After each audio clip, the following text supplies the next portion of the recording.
The observation deck of the Galactic Combat Academy hummed with nervous energy as beings from across the known galaxy gathered to witness something unprecedented. Commander Zexthal of the Arachnid Collective clicked his mandibles in anticipation, while beside him, General Vortham of the Crystal Empire adjusted her translucent form to better absorb the viewing chamber's light frequencies. "I still cannot believe the Council approved this demonstration," Zexthal chittered, his 8 eyes fixed on the massive viewing screens that would soon display the humans' performance. "A species barely 2 cycles into space travel, requesting to join our elite combat forces." Vortham's crystalline body chimed softly, a sound that indicated amusement among her people. "Perhaps they wish to embarrass themselves publicly. It would save us the trouble of rejecting their application through normal channels." The Academy had stood for over 10,000 years as the premier training ground for the galaxy's finest warriors. Only the most advanced species were invited to participate, and, even then, only after demonstrating technological superiority and combat prowess that met the Council's exacting standards. The humans had somehow convinced the Council to grant them a single demonstration opportunity, though no one could quite understand how. Captain Rex Morrison stood in the preparation chamber, running through his equipment one final time. The 32-year-old former Marine had volunteered for this mission knowing full well that humanity's future among the stars might depend on his performance. The weight of that responsibility sat comfortably on his shoulders, much like the tactical gear he'd worn through 3 tours in hostile territories back on Earth. The test parameters were straightforward enough. The Academy's most challenging combat simulation would pit him against a series of increasingly difficult scenarios designed to test every aspect of warrior capability. Speed, strength, tactics, adaptability, and something the aliens called combat intuition would all be measured. Previous record holders included the legendary Krex warriors, known throughout the galaxy for their berserker rage, and the shadow dancers of Epsilon Prime, whose stealth capabilities were considered unmatched. "Attention all observers," the Academy's AI announced in the common galactic tongue, its words automatically translated into dozens of languages simultaneously. "The human demonstration will commence in 60 standard time units. Participant designation, Human Rex Morrison, representing the species from the 3rd planet of the Sol system." A ripple of what could only be described as condescending amusement swept through the observation deck. The humans were small compared to most galactic species, lacking the natural armor of the turtle warriors or the energy manipulation abilities of the photon lords. Their technology, while advancing rapidly, still relied on primitive chemical propulsion and kinetic weapons. Most observers had already dismissed this as an elaborate joke. Dr. Kalani Oras, the Academy's chief of combat analysis, reviewed Rex's biological data one more time. The readings were puzzling. Human physiology seemed almost contradictory: relatively fragile bone structure combined with remarkable healing capabilities, moderate strength paired with extraordinary endurance, and brain activity patterns that defied standard intelligence classification models. Beginning preliminary scans, Dr. Oras announced to her research team, "I want full biometric monitoring throughout the demonstration. If nothing else, this will provide valuable data on human stress responses under extreme combat conditions." Rex stepped into the simulation chamber, a vast space that could recreate any environment or scenario through advanced holographic technology. The room could simulate gravity conditions from any known world, generate atmospheric compositions ranging from methane storms to plasma fields, and create opponents with perfectly realistic behavior patterns based on actual galactic threats. "Simulation parameters loading," the AI announced. Scenario 1, Urban Pacification. Hostile environment, Siege of Kareth 7. Opponent classification, Rebellion forces with standard galactic weaponry. Objective, neutralize all hostile targets while minimizing collateral damage to civilian structures. The chamber transformed around Rex, becoming a war-torn cityscape with towering spires of alien architecture. Smoke drifted through the air, carrying the acrid smell of energy weapon discharge and burning metal. In the distance, the sound of combat echoed between the buildings. From the observation deck, hundreds of eyes, sensors, and consciousness fields focused on the small human figure standing amid the destruction. Many expected him to immediately begin the standard assault pattern taught in military academies across the galaxy: identify targets, engage with maximum force, advance through superior firepower. Rex crouched behind a piece of rubble and began to move in a way that immediately caught the attention of every observer. Instead of the expected frontal assault, he seemed to melt into the environment, using shadows and cover in ways that even the shadow dancers found remarkable. His movement pattern wasn't following any known tactical doctrine. Interesting, Vortham chimed, her crystalline form brightening slightly. He appears to be studying the environment rather than engaging targets. Zexthal's mandibles clicked rapidly, a sign of confusion among his species. The simulation has clearly identified 17 hostile targets within his sensor range. Standard doctrine requires immediate engagement to establish battlefield control. Rex was indeed studying the battlefield, but not in the way any alien species would recognize. He was hunting. Every movement, every pause, every careful observation drew from millions of years of predatory evolution that had shaped humanity's ancestors. While other species had developed intelligence to solve problems or manipulate their environment, humans had developed theirs to track, predict, and eliminate prey with ruthless efficiency. The first rebel position fell without its occupants even realizing they were under attack. Rex had circled around behind them, using a route that took him through what appeared to be impassable terrain. The aliens watching couldn't understand how he had navigated the obstacle course of twisted metal and unstable rubble without making a sound. How did he? General cracks of the Iron Legions began, his metallic voice trailing off in confusion.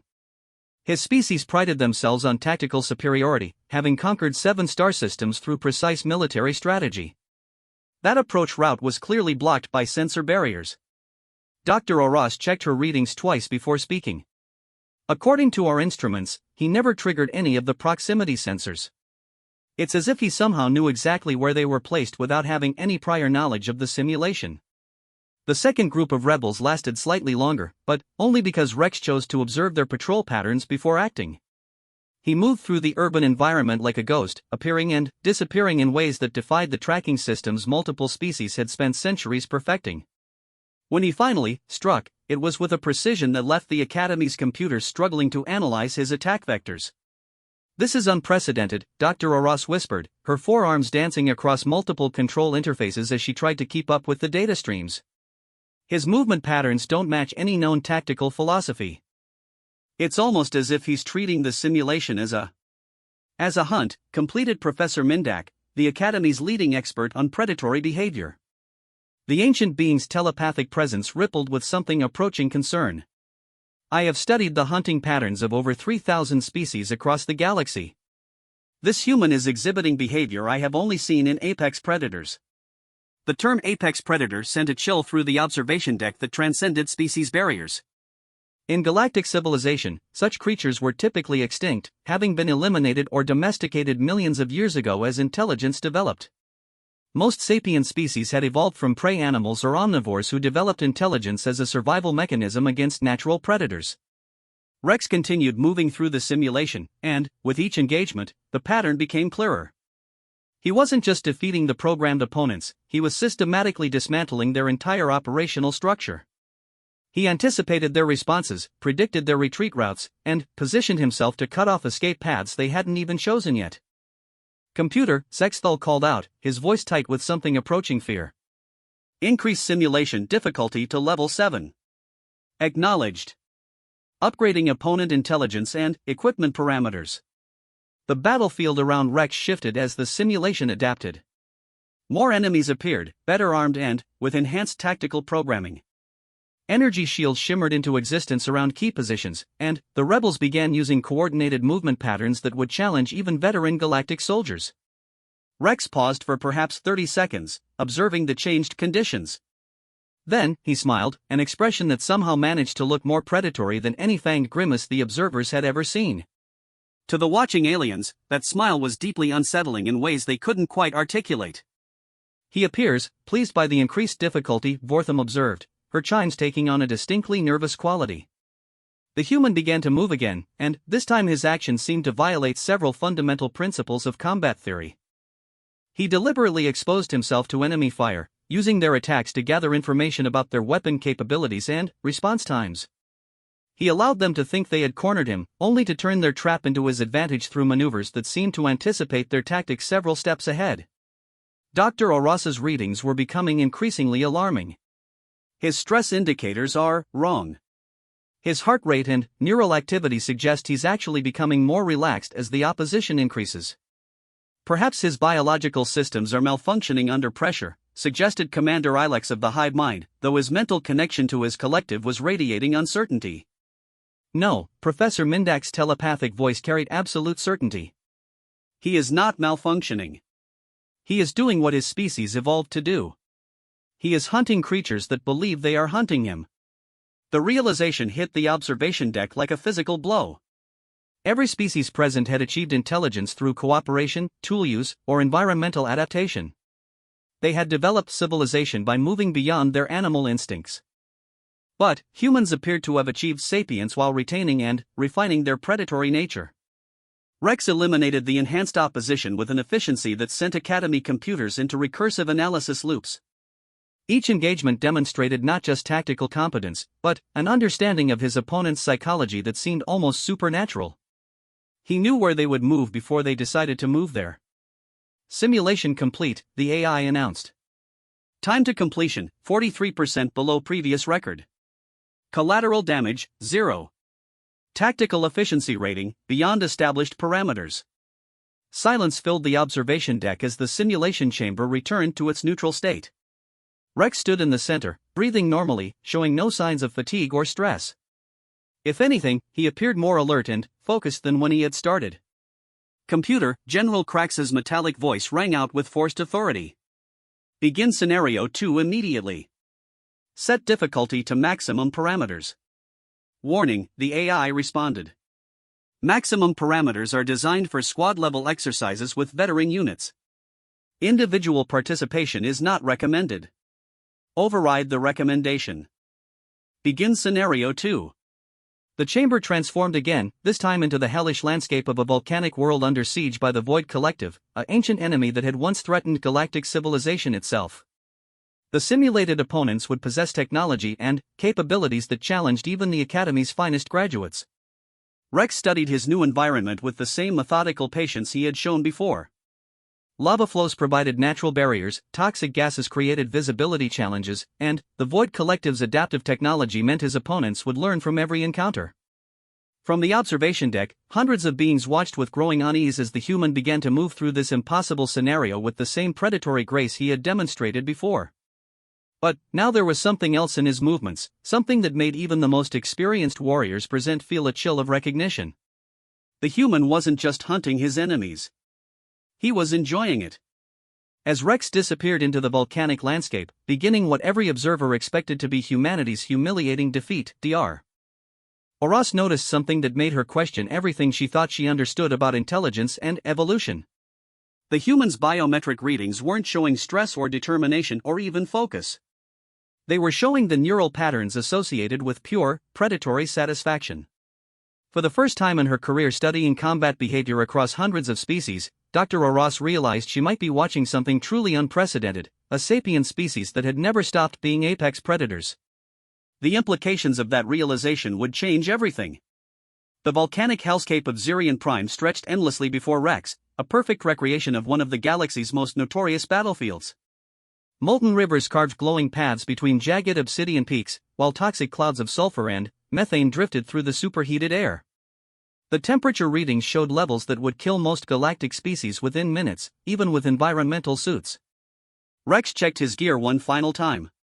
The Academy had provided him with standard galactic combat equipment, designed to function across multiple environmental conditions. The environmental suit felt bulky compared to his usual military kit, but he adapted quickly. Adaptation was what humans did best, though the watching aliens didn't understand that yet. The Void Collective enemies materialized from the molten landscape like nightmares given form. Their technology allowed them to phase partially out of normal spacetime, making them nearly impossible to target with conventional weapons. Their adaptive armor could analyze and counter most attack patterns within seconds. Previous Academy records showed that even elite teams rarely lasted more than 20 minutes against maximum difficulty Void Collective scenarios. Biological readings confirmed, Dr. Oros announced to the observation deck. The human's cardiovascular system is adapting to the environmental stress more rapidly than our models predicted. His internal temperature regulation appears to be functioning at efficiency levels we've never recorded. Zexthal's 8 eyes tracked Rex's movement through the hellish terrain. Perhaps humans evolved on a death world. That would explain their apparent resilience to hostile conditions. Negative, Professor Mindak's telepathic voice carried certainty. Earth's environmental parameters are well within standard habitability ranges. This level of adaptation suggests something far more significant than environmental conditioning. Rex had found a position overlooking a narrow canyon where thermal updrafts created natural concealment. The Void Collective forces were moving through the area in a standard search pattern, their phase-shifting abilities allowing them to scout terrain that would be impossible for most species to navigate. They were confident in their technological superiority, just as every opponent Rex had ever faced had been confident in theirs. The first Void Collective scout died without ever knowing Rex was there. The human had positioned himself along the creature's patrol route, using the volcanic environment to mask his heat signature and electromagnetic emissions. When the alien materialized from its phase shift directly in front of him, Rex was ready. Impossible, General Vortham's crystalline form flashed with disbelief. Void Collective phase technology makes prediction-based attacks theoretically impossible. How did he know where that unit would materialize? Dr. Oros checked her readings again, her forearms moving frantically across multiple displays. His neural activity shows pattern recognition processing at levels that exceed our measurement capabilities. It's as if his brain is calculating probability matrices in real time without conscious effort. Rex was already moving to his next position, having anticipated that the first elimination would draw additional forces to investigate. He used the canyon's natural acoustics to track the approaching enemies, distinguishing between the sound patterns of phase-shifted movement and normal spatial displacement. To the watching aliens, it appeared that he possessed some form of supernatural sensory ability. The truth was both simpler and more disturbing. Rex was reading the battlefield the same way his ancestors had read hunting grounds for millions of years. Every sound, every movement, every change in air pressure provided information about his prey's location, intentions, and capabilities. His brain processed this data through neural pathways that had been refined by countless generations of successful predators. The second group of Void Collective forces fell into Rex's trap with military precision. He had used the lava flows to create a kill zone where their phase-shifting abilities would be limited by the extreme electromagnetic interference from the molten rock. When they materialized to attack his last known position, they found themselves caught in a crossfire from angles they hadn't thought to consider. "This is tactically impossible," Commander Ilex transmitted to his collective, his mental distress rippling through the hive mind. The human is fighting multiple opponents with superior technology and winning through what appears to be intuitive battlefield awareness. Not intuitive, Professor Mindak corrected, his ancient consciousness reaching out to touch the edges of Rex's mind before recoiling in shock. Instinctual. This human is not thinking his way through these encounters. He is feeling them. His entire nervous system is designed for this type of activity. The Academy's computers were struggling to analyze Rex's tactical patterns because they weren't following any established military doctrine. Instead, Rex was employing what could only be described as pack hunting strategies, treating the battlefield as a three-dimensional territory to be controlled rather than a space to be conquered.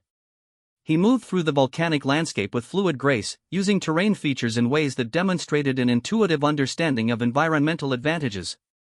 When the Void Collective forces attempted to surround him, they found that he had already identified and secured escape routes they didn't know existed. When they tried to pin him down with suppressing fire, they discovered he had positioned himself to turn their own tactics against them. "Computer," General Krax's voice carried a metallic edge of concern. "Increase simulation parameters to wargame level. Add Void Collective command hierarchy and tactical adaptation protocols." Warning: wargame level parameters have never been attempted with a single participant. Recommended minimum unit size is 1 combat battalion. Override safety protocols. Implement wargame parameters immediately. The simulation shifted around Rex, becoming something entirely different. The Void Collective forces now included command units capable of real-time tactical analysis and adaptation. Their numbers increased exponentially, and their coordination improved to levels that had once threatened galactic civilization. The volcanic environment became more hostile, with seismic activity that could reshape the battlefield without warning. Rex paused in his movement, sensing the change in his opponent's behavior patterns. The new command structure made them more dangerous, but it also made them more predictable. Hierarchical thinking was something humans understood perfectly, having used it in their own military organizations for millennia.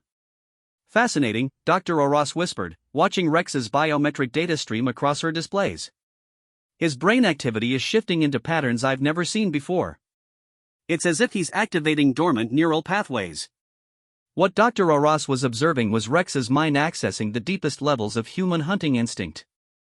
When faced with a more organized and dangerous prey, his nervous system was responding exactly as it had been designed to by millions of years of evolution. He was becoming what his ancestors had been at their most successful, a persistence hunter capable of tracking and eliminating prey across vast distances and extended time periods. Rex began to implement a strategy that would have been impossible for any other galactic species to execute. Instead of trying to defeat the Void Collective forces through superior firepower or technology, he began to hunt them the way early humans had hunted megafauna on Earth's ancient plains. He started by isolating individual units from their command structure, using the volcanic terrain to create communication dead zones where their adaptive protocols couldn't function effectively. He struck quickly and disappeared before reinforcements could arrive, gradually reducing their numbers while studying their behavioral patterns. "This is insane," Zexthal chittered, his mandibles clicking so rapidly they created a continuous buzzing sound. "He's treating a military engagement like a predation exercise." "Because to him, that's exactly what it is," Professor Mindak replied, his telepathic voice carrying a weight of realization that sent shivers through every mind present. Humans didn't develop warfare as a separate concept from hunting. For them, there is no distinction. The Void Collective command units began to adapt to Rex's tactics, but their adaptation was based on conventional military thinking. They anticipated technological solutions, strategic positioning, and resource management. They had no framework for understanding an opponent who treated the battlefield as a hunting ground and viewed them as prey to be stalked and eliminated. Rex led them through a chase that lasted hours, using the volcanic landscape to his advantage in ways that demonstrated a three-dimensional thinking process that amazed the observers. He anticipated their movements not through tactical analysis, but through an understanding of prey behavior that was encoded in his very DNA. When he finally turned to face the remaining forces directly, it was with the confidence of a predator who had successfully exhausted and confused his prey. The Void Collective units found themselves facing an opponent who knew their capabilities better than they knew his, who had studied their behavioral patterns with scientific precision, and who had positioned himself to exploit every weakness in their adaptive protocols. The final engagement was over in minutes. Rex moved through the enemy formation like a force of nature, eliminating targets with an efficiency that sent the Academy's computers into emergency analysis mode. Every shot found its target, every movement served multiple tactical purposes, and every decision seemed to anticipate enemy responses several steps ahead. "Simulation complete," the AI announced, its synthetic voice carrying what almost sounded like bewilderment. "Time to completion, 78% below previous record. Enemy elimination, 100%. Participant status, optimal." The observation deck fell silent except for the various breathing, humming, and thinking sounds of dozens of alien species processing what they had just witnessed. Rex stood in the center of the simulation chamber, his breathing slightly elevated but his demeanor calm and alert. He looked like a soldier who had just completed a routine training exercise. Dr. Arras stared at her displays in disbelief. His stress indicators never exceeded normal combat parameters. His neural activity suggests he found the experience stimulating rather than challenging. "Begin Scenario 3 immediately," General Vortham commanded, her crystalline form pulsing with aggressive energy. "Set parameters for Nightmare Protocol." A collective gasp swept through the observation deck. Nightmare Protocol was reserved for testing experimental weapons and defensive systems. It had never been used with living subjects because survival was considered mathematically impossible.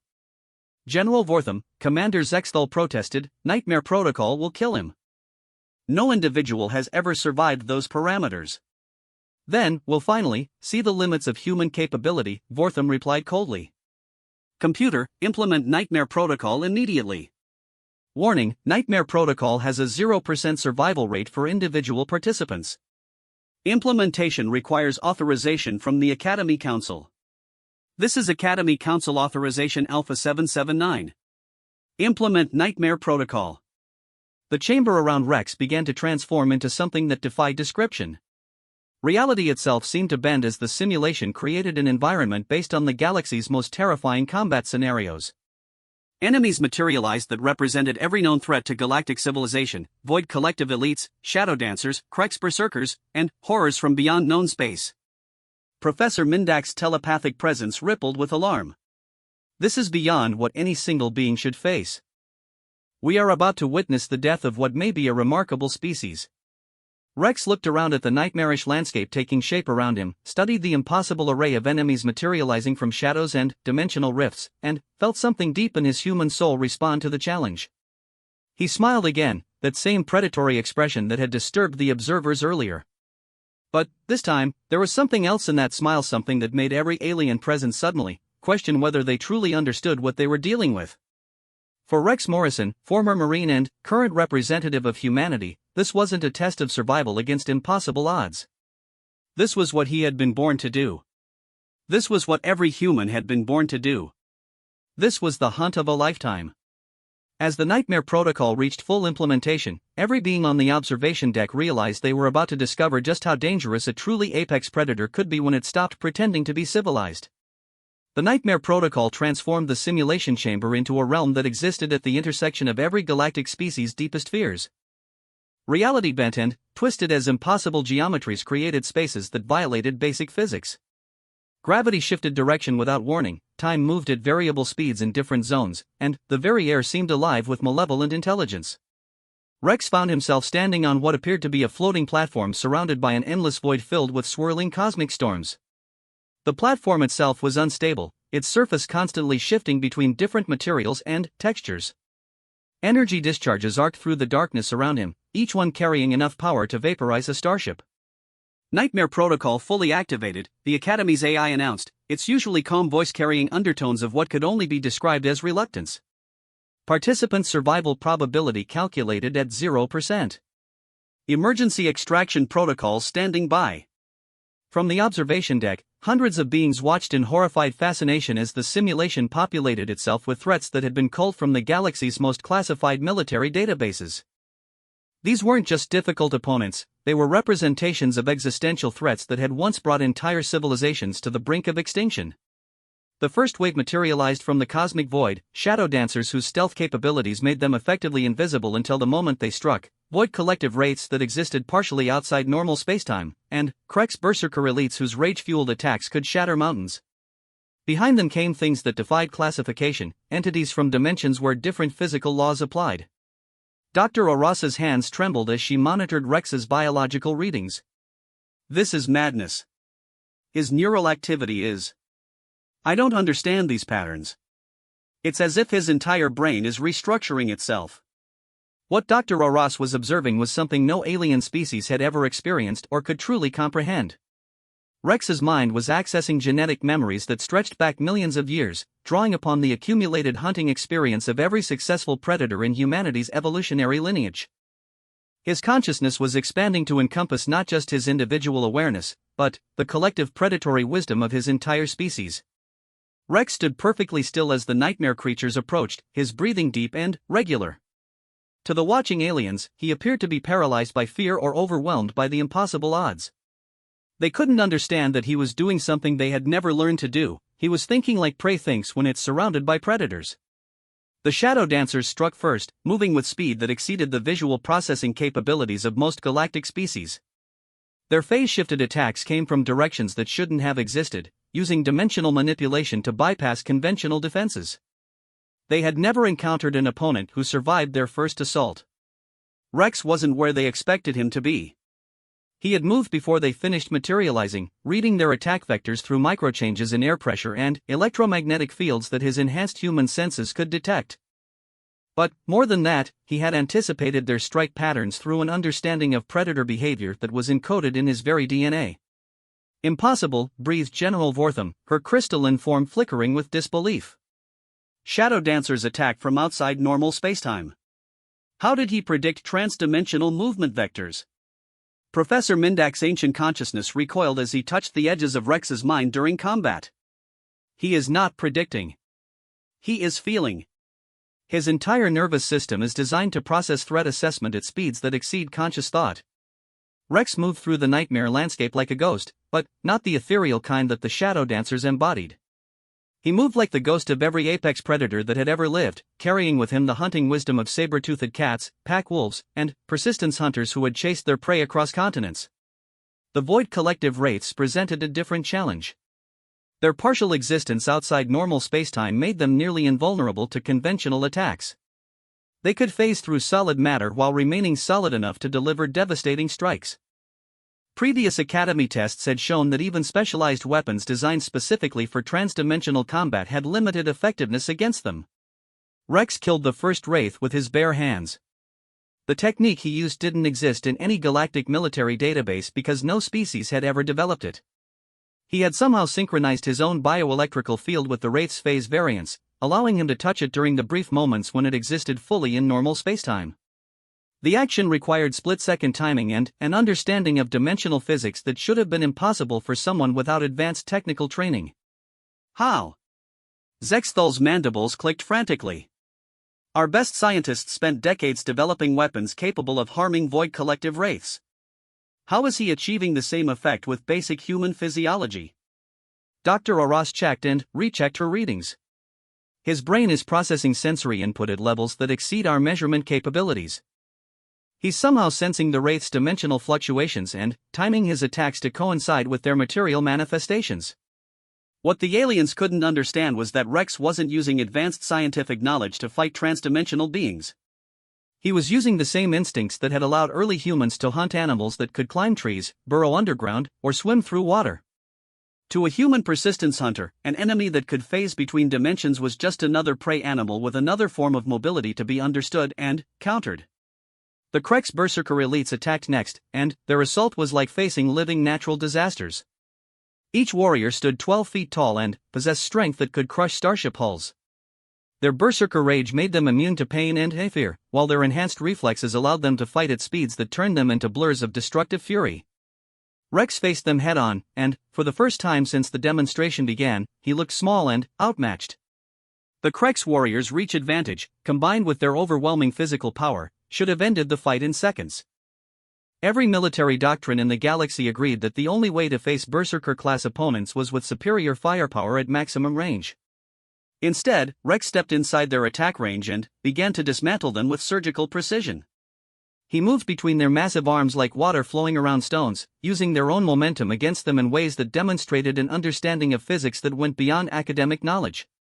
Every strike he delivered targeted nerve clusters and joint structures with accuracy that suggested he had studied Krex anatomy for years rather than minutes. This violates everything we understand about combat dynamics. General Krax's metallic voice carried undertones of electronic distortion. Individual combat against Krex berserkers requires technological superiority or significant numerical advantages. Not for a species that evolved to hunt megafauna, Professor Mindak replied, his telepathic voice heavy with realization. Humans didn't develop technology to compensate for physical inadequacy. They developed technology to enhance hunting capabilities they already possessed. The nightmare entities from beyond known space presented the greatest challenge yet. These beings existed according to physical laws that defied galactic understanding. They could manipulate gravity, alter the flow of time, and reshape matter at the molecular level.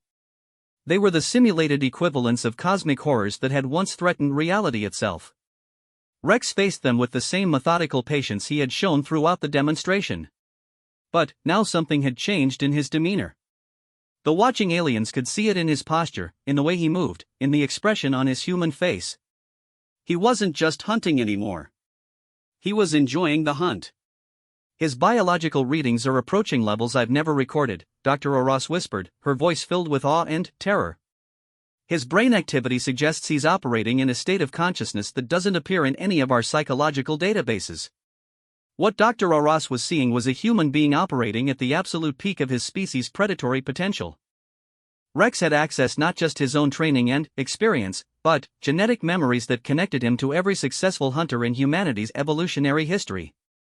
He was no longer just Rex Morrison, former Marine. He had become the culmination of millions of years of predatory evolution. The cosmic horrors found themselves facing something they had never encountered before, a creature that treated their reality-bending powers as just another set of environmental variables to be understood and exploited. Rex fought them not with technology or superior force, but with a combination of tactical intelligence and predatory instinct that had never been fully unleashed in galactic space.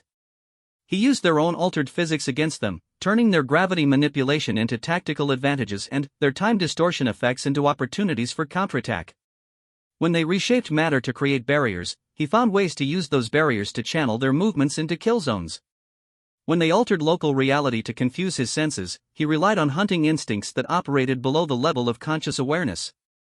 "This isn't possible," Zexthal chittered, his 8 eyes tracking Rex's impossible movements through dimensions that shifted and twisted around him.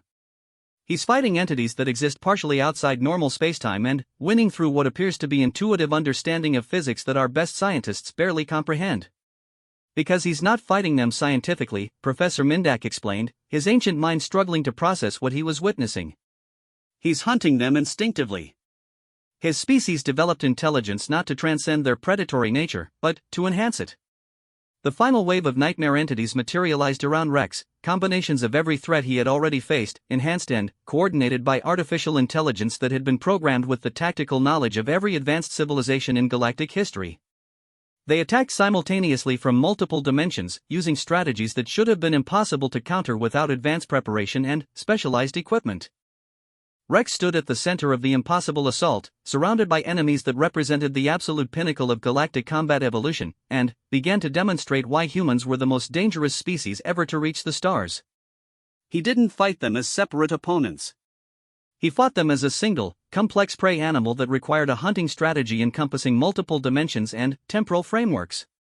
His movements created cascading effects that turned their coordinated assault into chaotic interference patterns. Their advanced tactical programming couldn't adapt to an opponent whose responses weren't based on military doctrine, but on predatory instincts that had been refined by millions of years of evolutionary pressure. As the nightmare entities began to fall around him, Rex Morrison showed every being in the Academy observation deck exactly what it meant to be an apex predator that had never stopped hunting. The implications of that demonstration would reshape galactic civilization forever. The final nightmare entity fell with a sound that seemed to echo across multiple dimensions simultaneously. Rex stood in the center of the simulation chamber, surrounded by the dissipating energy signatures of defeated opponents that had never been defeated before. The impossible landscape of the Nightmare Protocol began to fade, returning the chamber to its neutral state. Absolute silence filled the observation deck. Hundreds of beings from across the galaxy sat in stunned quiet, their various forms of consciousness struggling to process what